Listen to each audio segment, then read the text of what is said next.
네, 오늘이 무슨 날이죠? 제헌절이죠. 그래서 제가 법에 대한 이야기를 할까 하다가 저희 가족에게 아주 중요한 날인데요. 오늘이 저희 결혼기념일 30주년 된 날입니다. 네. 그런데 또 하나 중요한 것이 아버님 생신이에요. 그래서 아버님 생신이 원래 음력이었는데 기억하기 어렵다고 양력을 하자 그러면서 7월 17일 제헌절로 정하신 거예요. 그래서 저희도 결혼식을 7월 17일 날. 그래서 아주 좋은 마음으로 아버님 생신도 기억하고 우리 결혼기념일이고 좋을 것 같죠? 30년 동안 어느 한쪽이 이제 치우치죠. 예, 어디가 중심이 되겠습니까? 아무래도 아버지 생신이고 저희들은 뭐 특별한 게 없어요. 아버지 생신으로 퉁치는 거예요. 예. 제가 이 얘기를 하는 이유는 뭐냐면 오늘 본문을 쭉 읽으면서 저에게는 두 가지 정도의 제목이 생각났습니다. 오늘 본문을 도대체 무엇으로 제목을 잡을까? 오늘 제목은 사실 복음의 일꾼이라는 단어를 제가 택했는데요. 복음의 일꾼. 이거는 바울의 관점이죠. 바울이 복음의 일꾼이다라는 것입니다. 그런데 보다 더 중요한 것 가운데 하나는 성경이 결국 근본적으로 예수님에 대한 이야기를 끌고 나가고 있기 때문에 사실은 하나님의 비밀이란 단어, 그래서 그리스도 하나님의 비밀 이렇게 제목을 잡을까 어제 주보를 만들기 직전까지 고민을 했습니다. 그래서 이렇게 썼다 저렇게 썼다 계속 지웠는데 그런데 사실은 둘 중에 두 개 다 제목을 제 본문에는 제 복사해온 거에는 제목이 두 개 다 잡혀 있어요. 그런데 결국은 복음의 일꾼이다라고 잡는 것이 맞겠다라는 생각이 들었습니다. 무엇보다도 골로새서 이 편지를 통해서 바울이 하고자 하는 일이 무엇이었을까?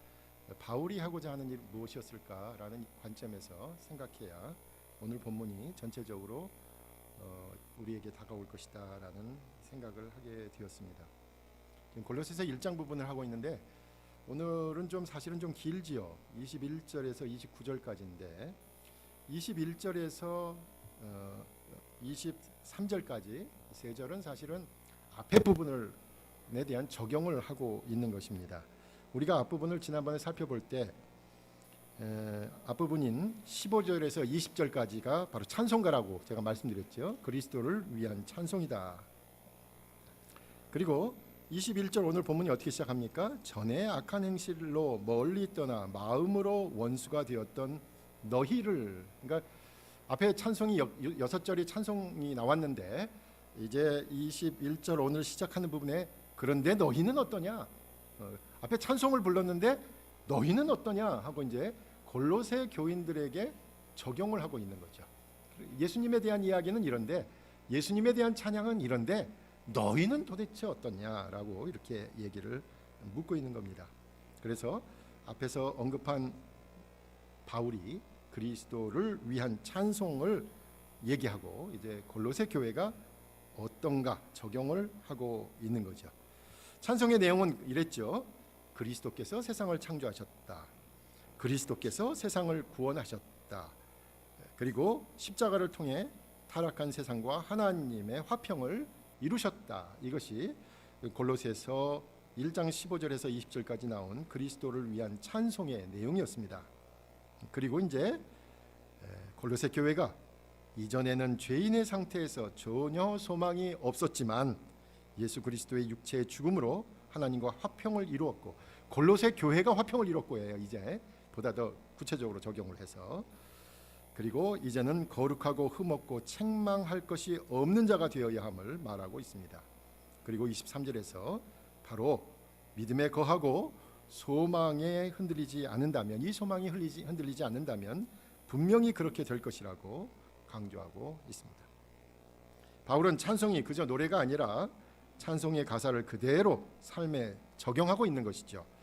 우리가 부르는 찬송이 바로 말씀에 대한 요약이 있죠. 그래서 우리가 읽고 들은 말씀 다 기억할 수는 없지만 찬송을 부를 때 이 말씀의 의미와 은혜를 간직할 수 있습니다. 그렇잖아요. 여러분 설교 잘 기억 못 하시잖아요. 제가 뭔 말을 해도 기억 못 하시잖아요.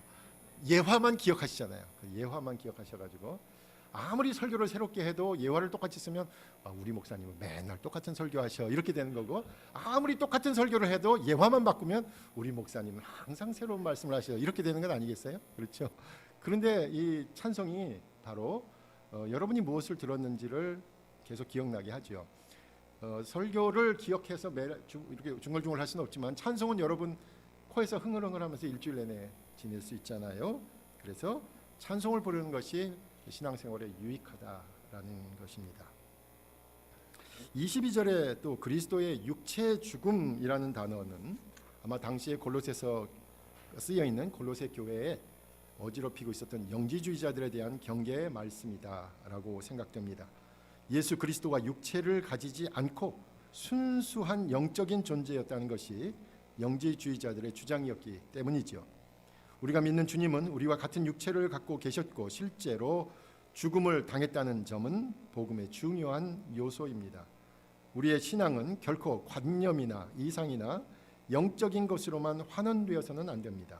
실제로 예수 그리스도는 우리와 같은 몸을 지니셨다는 점도 늘 기억해야 합니다. 23절에서 복음이 천하 만민에게 전파된 것이다 라는 말에서 복음이 사람에게만 작용한 것으로 생각할 수 있는데 원어의 뜻, 여러분 각주 1 그래가지고 여러분 성경에도 밑에 적혀 있지요. 모든 창조물들에게. 그래서 우리가 지난번에 설교 끝나고 우리가 한번 토론했던 것처럼 모든 창조물들에게 구원이 임한다. 그렇다면 예수 그리스도를 통한 구원은 단순히 인간의 영만 위한 것도 아니고 그렇다고 인간만을 위한 것도 아니고 그분의 구원은 우리가 아는 세상 그 너머를 포함하는 전 우주적인 사건임을 알리고 있습니다. 결국 바울이 골로새 교인들에게 알려준 복음은 찬송을 통해 말씀하신 것처럼 간결하고 또 예수 그리스도의 육체의 죽음과 부활을 통한 것에서 보듯이 직접적이며 모든 창조물에게 미치기에 보편적인 것이었습니다. 그런데 주목할 것은 그런 귀한 구원의 복음을 들었음에도 23절에서 너희 들은 바 복음의 소망에서 흔들리지 아니하면이라는 단서를 달고 있다는 점입니다. 흔들리지 아니하면 실제로 복음을 듣고도 흔히 말하듯 믿음이 생기는 것이 아니라 흔들리는 일들이 있다는 거죠. 바울은 복음을 듣고도 흔들리는 일이 있다라고 인정하고 있는 거예요. 흔들리지 아니하면이라는 단서를 단 것은 흔들리는 일들이 지금 있다는 거죠. 이 흔들리는 일들은 과연 무엇일까요? 동일한 복음을 듣고 동일한 복음에 대해 생각하고 동일한 복음에 따르는 삶을 살고자 모인 곳이 바로 교회인데, 특별히 골로새 교회인데 바로 그 교회 안에 흔들리는 일들이 있다는 현실입니다. 본문의 배경이 되는 골로새 교회는 바울이 그렇게 조심하라고 경계하고 강조했음에도 영지주의자들의 가르침에 빠지는 사람들이 있었던 것이죠. 그렇습니다. 영지주의자들처럼 모든 것을 모호하게 만들면서 주님의 단순하고 순수한 가르침을 아주 난해하게 만드는 사람들 있었습니다. 그래야 신앙의 깊이가 더 깊어지고 차원이 높아진다고 생각하는 거지요. 그런데 복음은 오히려 그런 점에서 아주 단순합니다. 하나님께서 우리를 사랑하셔서 그의 사랑하는 아들을 우리에게 보내셨고 그의 죽음과 부활을 통해 우리가 구원을 얻었다. 바로 이 부분이 아주 단순한 복음의 내용이기 때문입니다. 또 흔들리는 사람들이 있습니다. 함께 신앙생활을 하다가 중도의 신앙생활을 그만두는 사람들도 있습니다. 왜 그럴까요? 이 단순한 이야기는 사실 새로운 세계관과 가치관을 함께 포함하고 있기 때문입니다. 단순히 옛날 이야기처럼 듣고 귀만 즐거운 것이 아닙니다. 예수 그리스도의 이야기는 우리의 세계관을 천동설에서 지동설로 바꾸는 것처럼 세상을 뒤집어보고 우리의 삶의 가치를 하나님에게 중심으로, 하나님 중심으로 새롭게 정립하라는 강력한 요청을 포함하기 때문입니다. 그 말이 부담스러운 사람들은 포기하기도 합니다. 그리고 끝까지 신앙생활을 하겠다고 하는 사람들 중에서도 세상의 삶들을 마주할 때 흔들리는 사람들이 있습니다. 이런 부류에 아마도 저와 여러분이 포함될 것입니다. 그런데 예수 그리스도를 통한 구원이라는 이 복음에 흔들리지 않는다면 주께서 원하시는 그런 온전한 삶을 살게 되는 것이고, 그 삶이 우리 인생에서 가장 행복한 삶이라는 약속도 함께 있는 것입니다. 식물을 키우면서 새롭게 알게 되는 사실이 있습니다. 그 나무를 키우거나 채소를 풍성하게 키우고 싶으면, 그리고 그 다음에 과일을 많이 얻고 싶으면 과감히 가지를 쳐야 합니다. 저는 아직도 그러지 못해요. 마음이 흔들려서, 자르면 죽을 것 같아서. 그래서 전문가들의 말을 듣지 못하지요. 근데 과감히 가지를 치면 어느 순간에 그 한 가지에서 두 가지가 생깁니다. 그리고 그 나무는 더욱 풍성하게 자라게 되고 꽃과 열매가 그 자리에서 생기게 됩니다. 우리는 흔들리는 삶의 연속 속에 있지만 믿음과 소망으로 견고해져 가면서 그 과정을 통해 오히려 자신의 인생의 가치와 의미를 새롭게 정립할 수 있어야 합니다. 바울은 그 과정을 통해 너희를 거룩하고 흠없고 책망할 것이 없는 자가 되어 하나님 앞에 서는 것이라고 신앙의 열매로 설명하고 있습니다. 그리고 이제 바울은 23절에서 바로 그 일을 위해, 다시 말해 교회가 믿음의 터를 두고 복음에 소망을 두어 흔들리지 않도록, 그래서 자신은 복음의 일꾼이 되었다라고 말하고 있습니다. 그리고 이 복음을 전하도록 자신이 복음의 일꾼이 되었다고 고백하는 거죠. 바울은 예수 그리스도에 대한 이야기를 통해 복음을 밝히고 있으며, 이 복음을 세상 모든 창조물들에게 전하기 위해서 자신이 바로 그 복음의 일꾼이라고 자신을 소개하고 있습니다. 복음의 일꾼, 오늘 제가 제목으로 말씀드렸습니다마는 이 복음의 일꾼이 어떻게 보면 바울의 정체성이죠. 그리고 이 바울의 존재의 이유다라고 얘기하고 있는 겁니다. 나는 복음의 일꾼이다. 그런데 바울이 왜 이렇게 힘주어서 복음의 일꾼이라고 얘기하는 걸까요? 복음의 일꾼이라는 단어를 여러분 그냥 복음을 전하는 사람, 전도하는 사람, 목회자, 사역자 이런 식으로 어떤 직분으로 생각하면 이건 내 일이 아닐 수 있겠지만, 바울은 구태여 왜 복음의 일꾼이란 말을 자신에게 적용할까요? 저는 이 대목에서 바울이 지금 어디에 있는지를 한번 생각해 봐야 한다라고 생각합니다. 바울은 지금 감옥에 있지 않습니까? 아마도 로마 감옥에서 이제 인생의 말년에 자신의 지난 날들을 돌아보고 있을 겁니다. 자신의 가장 마지막 순간을 감옥에서 보내고 있습니다. 실제로 바울은 유죄 판결을 받았죠. 사형을 기다리고 있습니다. 그래서 아마도 자신에 대한 자의식이 강하게 생각이 될 겁니다. 실제로 유죄 판결을 받고 사형을 기다리고 있으니까 세상 사람들이 자신에 대해서 뭐라고 할까? 뭐라고 평가하고 뭐라고 떠들지 심한 좌절을 겪을 수 있었을 겁니다. 어쩌면 23절에서 골로새 교인들에게 신앙생활에서 흔들리는 것이 있었다면, 바울은 또 다른 차원에서 복음의 일꾼으로서 커다란 어려움에 직면했을 것입니다. 바울은 속으로 이렇게 생각했을 거예요. 도대체 내가 뭐 한다고 감옥에 갇힐 지경이 되었을까? 도대체 내가 무엇을 하고 다니기에 세상으로부터 격리시켜야 되는 존재가 된 것일까? 도대체 내가 그 많은 전도와 설교와 선교를 한 결과가 과연 뭘까? 그게 결국 자신의 죽음이라면, 자신의 사형 선고라면, 그래서 얼마 있으면 죽는 것이 그 모든 일의 결과라면 도대체 나는 뭘 하고 돌아다닌 걸까? 바울은 편지에서 바로 자신의 괴로움과 고난을 그대로 표현하고 있습니다. 24절에서 바울은 이렇게 얘기하죠. 나는 이제 너희를 위하여 받는 괴로움을 기뻐하고 그리스도의 남은 고난을 그의 몸된 교회를 위하여 내 육체에 채우노라 하고 자신의 괴로움과 고난을 언급하고 있습니다. 지금 당장은 세상 권력에 의해서 부정적으로 취급당하고 있는 자신의 처지를 너는 사형에 마땅해, 너는 이 세상에서 죽어야 될 존재야 라는 판결을 받은 그 순간에 바울은 오히려 역설적으로 뒤집어서 자신은 바로 세상의 그 권력보다 더 높은 분으로부터 맡은 일을 하고 있다, 라고 목소리를 크게 높이고 있는 거죠. 바울은 자신을 복음의 일꾼이라고 소개하면서 이 감옥에서 마지막 순간을 기다리는 자의식을 믿음으로 표현하고 있는 겁니다. 나는 누구인가? 나는 과연 무엇을 하고 있는가? 내가 왜 세상에 필요한가? 내가 과연 무엇을 하고 있는가를 말하고 있는 겁니다. 이 질문은 세상의 가치관으로 보자면 더 아래로 떨어질 수도 없는 가장 인생의 밑바닥에서 바로 그 감옥에 있는 그 바울에게는 어쩌면 가장 정당하고 가장 절실한 절규라고 할 수 있습니다. 특별히 그 단어가 눈을 끕니다. 그리스도의 남은 고난.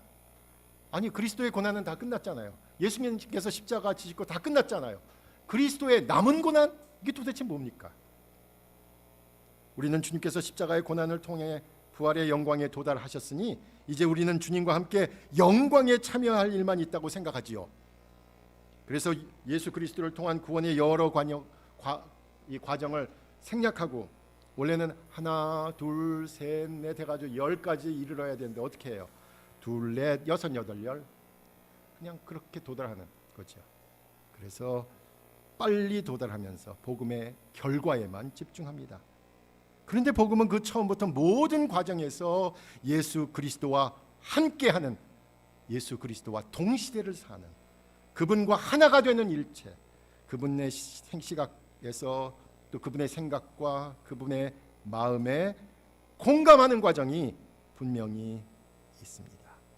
예수 그리스도와 공감하지 못하니까 옆 사람과 공감하지 못하는 거죠. 주님의 마음을 공감하지 못하니까. 그래서 바울은 그리스도의 남은 고난이라는 말로 자신은 바로 감옥에서 이렇게 괴로움을 당하고 있지만, 그러나 이 신앙생활에 나타나는 고난, 그리스도와 함께 겪고 있다라고 말하고 있습니다.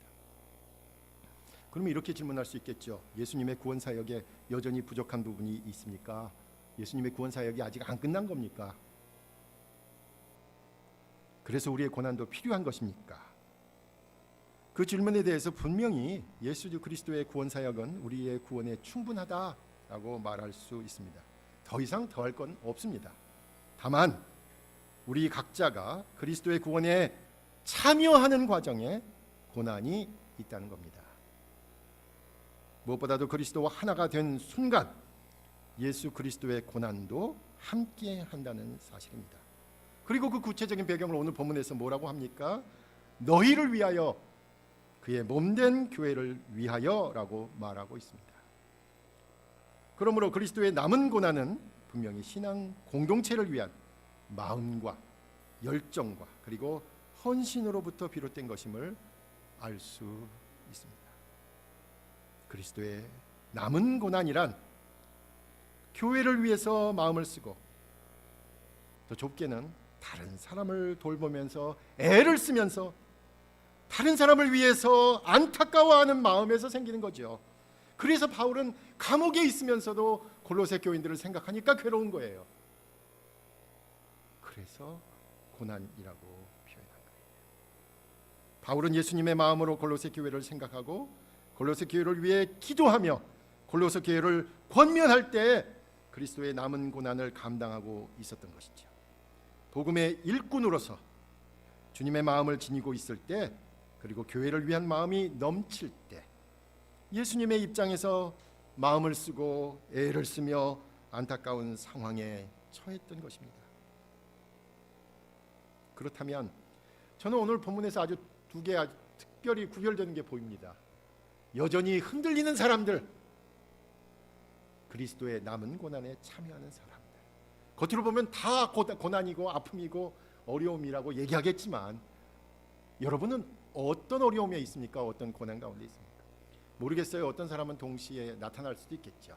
그런데 본문은 흔들리고 있는 사람들도 있는 반면 그리스도의 남은 고난에 참여하고 있는 자도 있다라고 분명하게 구분하여 설명하고 있습니다. 자신의 마음만 집중하고 내 기분만 좋으면 되고 기껏 신경 쓰는 게 내 가족만 잘 되면 되는 근시안적인 신앙인들은 모르는 그 괴로움과 고난이 분명히 있다는 겁니다. 이 괴로움과 고난은 복음의 일꾼들에게는 분명한 것입니다. 제가 정말로 키우고 싶은 게 하나 있어서 시일부터 키운 게 하나 있는데 접시꽃입니다. 접시꽃. 그래서 이렇게 교회에 나가면 접시꽃이 있잖아요. 키우면 아직 꽃대가 안 올라왔어요. 그래서 이 접시꽃이 모양이 접시 모양, 꽃이 접시 모양이라 접시꽃인가 그랬는데 그게 아니라 이파리도 접시 같아요. 여러분 안 키워봤죠? 잎사귀도 접시 같습니다. 그래서 요즘은 접시꽃이라 안 하고 접시잎이 맞다. 접시잎이다. 접시꽃 당신이라는 시가 있죠. 도종환. 접시잎 당신은 아닌데 접시꽃 당신. 네, 한 대목입니다. 이게 아마 이제 그 전에 돌아가신 부인의 마지막 시간을 같이 하면서 지은 시잖아요. 넷째 연인가 되는 것입니다. 남은 날은 참으로 짧지만 남겨진 하루하루를 마지막 날인들 살 수 있는 그 길은 우리가 곪고 썩은 상처의 가운데에 있는 힘을 다해 맞서는 길입니다. 보다 큰 아픔을 껴안고 죽어가는 사람들이 우리 주위엔 언제나 많은데 나 하나 육신의 절망과 질병으로 쓰러져야 하는 것이 가슴 아픈 일임을 생각해야 합니다.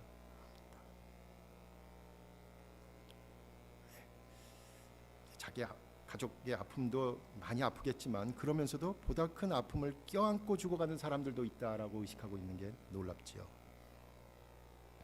바울은 이제 복음의 일꾼으로서 자신에게 그리스도의 남은 고난이 있다는 점을 솔직히 밝히면서 나머지 본문에서 자신이 말하는 복음이 무엇인지를 다시 한번 정리하고 있습니다. 자신이 그리스도의 남은 고난을 겪으면서 전하고자 하는 복음이 과연 무엇인지를 25절부터 29절까지 말하고 있습니다. 25절에 따르면 복음은 하나님의 말씀을 성취하는 것입니다. 여기서 하나님의 말씀은 바로 구약 성서를 말하는 것이겠죠.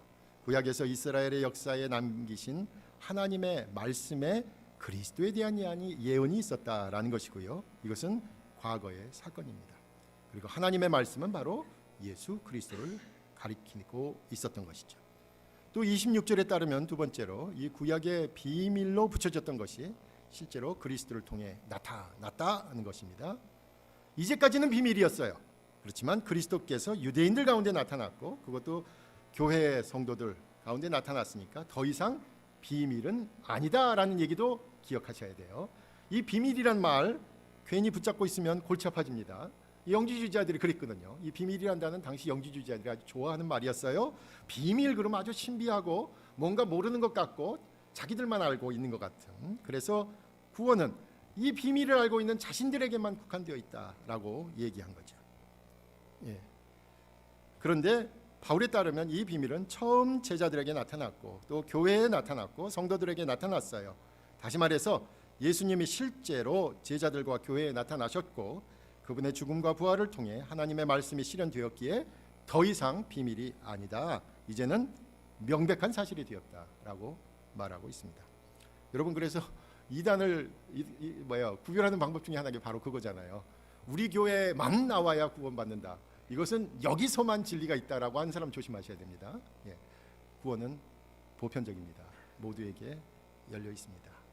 마지막으로 세 번째는 이제 이방인 가운데 그 비밀은 영광으로 나타났다라고 고백합니다. 구체적인 예로 골로새 교회가 바로 이방인 지역에 있는 교회 아니에요? 하나님의 비밀과 또 말씀을 알게 되었으니까 또 골로새 교회가 참여하게 됐으니까 이 비밀이 영광으로 드러났다. 특별히 비밀의 영광이란 말은 풍성하게 그 열매를 맺었다라는 것입니다. 예수님을 통해 드러난 하나님의 말씀이 처음에는 유대인 가운데 제자들과 성도들을 통해서 그리고 이제는 이방인 지역에서 영광으로 풍성하게 믿는 자들이 생겼다라고 정리할 수 있을 겁니다. 바울은 이렇게 구약에서의 하나님의 말씀이 비밀이었고 신비였고 모르는 것으로 전해졌지만 예수 그리스도를 통해서 제자들과 교회와 그리고 이방인 지역에서 그 열매가 나타나고 있다고 힘주어 말하고 있습니다. 지금 편지를 받는 골로새 교회의 존재야말로 하나님의 말씀과 그 비밀이 구체적으로 풍성하게 열매를 맺는 증거가 되는 것이죠. 교회가 바로 하나님의 말씀, 비밀, 그리고 복음의 증거입니다. 저와 여러분의 모임이 그만큼 중요합니다. 끝으로 바울은 이렇게 복음을 전하는 일은 하나님의 능력으로 가능하다라고 고백합니다. 29절에서 능력으로 역사하시는 이의 역사를 따라라는 말씀은 이 일을 감당하게 하시는 분은 결국 하나님이시다라는 고백입니다. 하나님께서 복음의 일꾼으로 하여금 복음을 전할 수 있도록, 복음을 살아내도록, 그리고 복음을 가르치도록 도우십니다. 그러므로 복음은 처음부터 끝까지 하나님께서 우리와 함께 하신다라는 이야기입니다.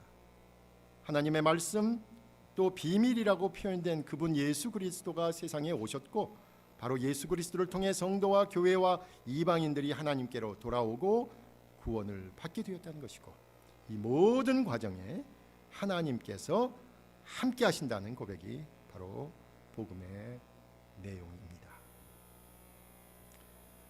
지난주에 제가 그 미얀마 분들이 모이는 교회 실로암 교회 예배에 참석했습니다.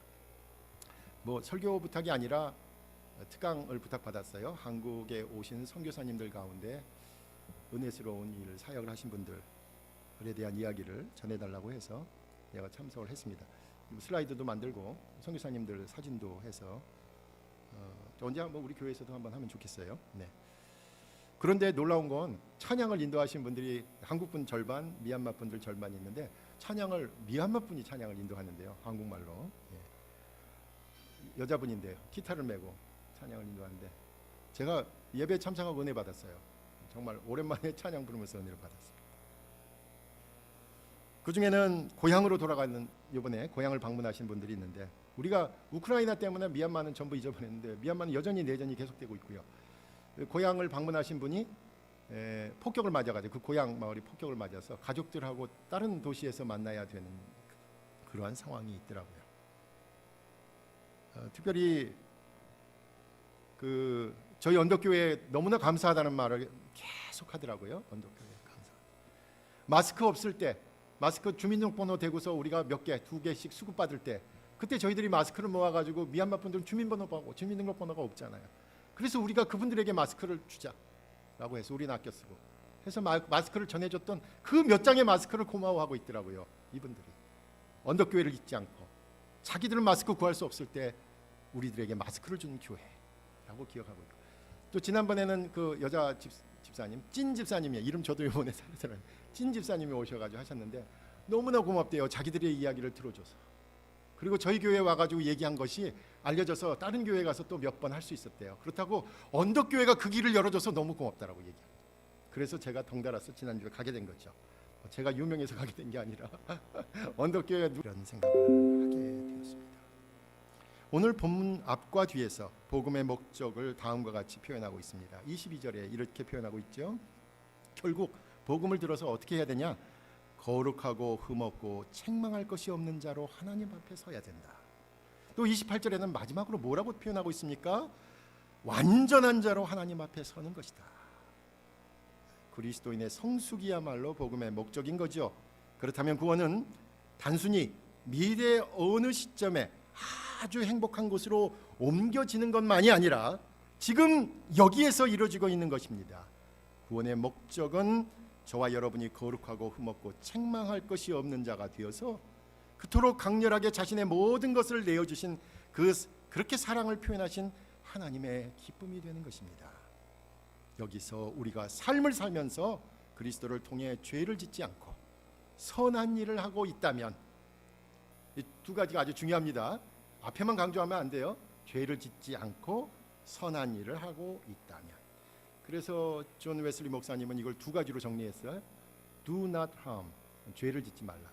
우리는 맨날 죄 짓지 않는 것만 전전긍긍하죠. 두 번째가 더 중요해요. 오늘도 우리가 공동체 성경 읽기 아까 나왔잖아요. 선한 일을 하라. Do good, do good. 안 하는 것만 하지 말고 할 걸 하라 이거예요. Do not harm, do good. 좋은 것을, 선한 것을 하라. 우리의 구원은 바로 여기에서 실현되는 것이며, 우리가 죄를 짓지 않고 선한 일을 할 때 구원은 현재적인 것이 되는 겁니다. 말씀을 정리합니다. 분명히 완전한 자로 성숙하기 위해서 아픔이 있습니다. 고난이 있습니다. 그것이 그리스도께서 겪은 일이니까 저와 여러분이 올바른 구원의 길이 있다면 그 아픔은 성장통이고, 그래서 당연한 것입니다. 그 아픔이 있다는 것이 우리가 지금 살아있다는 것이고, 영적으로 깨어있다는 것이며, 우리가 옳은 길을 가고 있다는 증거입니다.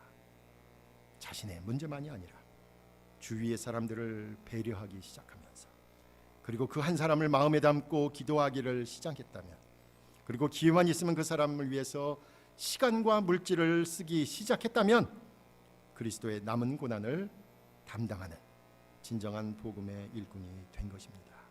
저와 여러분 자신의 몸 하나 감당하기 어려운 이 더운 날씨에, 그리고 점점 혼자만 살아남아야 한다고 잡아끄는 이 세속적인 경제적 정치적 상황에서 오히려 전향적으로, 그리고 역설적으로 주님께서 그토록 사랑하시는 소중한 그 한 사람을 위해서, 그 인생을 위해서, 그 영혼들을 위해서 그리스도의 남은 고난에 동참하여 더욱 성숙한 구원의 길로 성큼 다가서는 우리 모두가 되시길 간절히 부탁드립니다.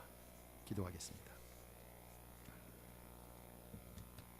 아버지 하나님, 점점 자기 자신만을 돌보는 것이 가장 현명한 삶의 방법이라고 우리를 이끄는데, 아버지 하나님, 세상을 지으시고 세상을 주관하시는 하나님의 마음을 이해하면서 우리 주위의 어려운 사람들, 우리가 그 사람들을 마음에 담고 기도하며 그들과 함께하고자 다짐하는, 기꺼이 고난에 함께하고자 하는 성숙한 신앙인들이 우리 가운데 많아질 수 있도록, 또 그러한 마음을 갖는 이들에게 주님 늘 격려하시고 늘 함께하여 주시기를 원합니다. 예수님의 이름으로 기도하옵나이다.